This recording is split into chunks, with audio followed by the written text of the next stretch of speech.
নারায়ণগঞ্জে দুদকের গণশুনানি অনুষ্ঠিত হয়েছে। বৃহস্পতিবার ৬ জুন নারায়ণগঞ্জ শহরের কালীরবাজার জেলা শিল্পকলা একাডেমি মিলনায়তনে দুদকের আয়োজিত গণশুনানিতে বিভিন্ন শ্রেণী পেশার মানুষ অংশগ্রহণ করেন।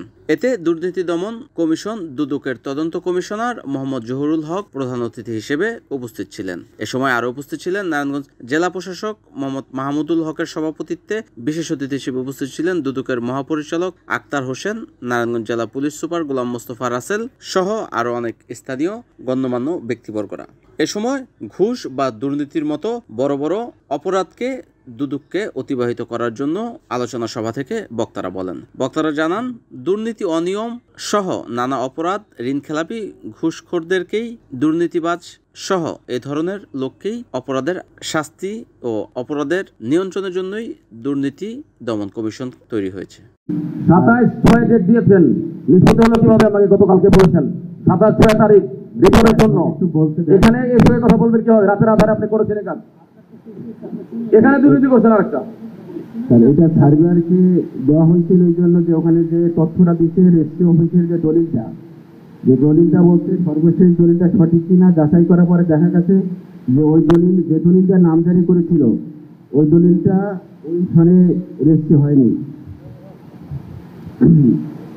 মানে দলিলটা কি জাল? স্যার, দলিলটা জাল স্যার। হ্যাঁ, সর্বশেষ যে নাম্বারটা দিয়ে যে নামজারি করা ছিল রেজিস্ট্রি অফিসে আমরা গিয়ে দেখি ওই নাম্বারে ওই বছরের দলিল হয়নি। আপনারা যখন জানলেন যে দলিল হয়নি তখন কি ব্যবস্থা নিচ্ছেন? স্যার, ওই নামজারিটা বাতিল করা হয়েছে স্যার, নিষ্কেস নিষ্পত্তি হয়েছে স্যার। হ্যাঁ, নামজারিটা বাতিল করা হয়েছে স্যার, বাতিল করে পূর্ববর্তী যে খতিয়ানে বহাল করা হয়েছে। আপনি বলতেছেন যে নিষ্কেস আছে, ওরা তো নামজারি বাতিল করেছে ওটা। স্যার, গতকালকে আমি হিয়ারিং করতে গিয়েছি, আমাকে 27/6 তারিখ দিয়ে দিয়েছে। আর যখন আমি বের হওয়ার পরে সার্ভের সাথে আলোচনা করে বলেছি যে কালকে কমিশনার স্যার আসবেন, জরুরত স্যার, আমাদের শ্রদ্ধেয় স্যারকে আমি অবগত করবো। রাতের আধারে নিষ্কেস নিষ্পত্তি হয়ে গেছে। নথির মধ্যে আমার চোখের সামনে 27/6 আমাকে তারিখ দিয়েছে প্রতিবেদন দাখিলের জন্য পরবর্তী তারিখ। আমি ধরেছি আমার কাছে স্যার রেকর্ডিং আছে, সার্ভেয়ার সাহেবের রেকর্ডিং আছে স্যার। এই কথা বললে হবে না, আমার মোবাইলটা কোথায়? আমি কালকে ভিডিও করেছি স্যার, আমি ভিডিওটা শোনাচ্ছি স্যার। যে উনি বলতেছেন যে আমার কাছে না দিলে আমি করবো কিভাবে, সেখানে রাতের আধারে নিষ্কেস নিষ্পত্তি হলো কিভাবে? একটু আপনি থামেন, আমরা বুঝতে পারছি। এইটাও এই অভিযোগটাও যাবে, আমরা দেখবো, এটা আমরা দেখবো, দেখি কি আপনি যা যা বলেছেন। না, ঠিক আছে, আমরা এটা দেখতে চাই। ঠিক আছে, আর বলার দরকার নেই, আমরা বুঝেছি তো ভাই। ঠিক আছে, এটাও আমরা জাবাকে পাঠাবো, যাচাই বাছাই কমিটি যাবে, আপনি তো লাগিয়ে থাকেন, অ্যাকশন পাবেন।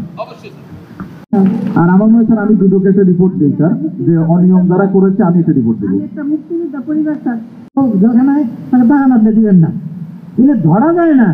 মানুষ বাস্তবতা জানে, ওই দেখেন লোকজন সব পানি মারতেছে, জানে এইটা। আমি অ্যালার্ট হন, ওই অ্যাডভোকেট তৎপর আছে, এরপরে কিন্তু স্পেসিফিক অভিযোগ দিব, তখন আমরা দেখে নিব।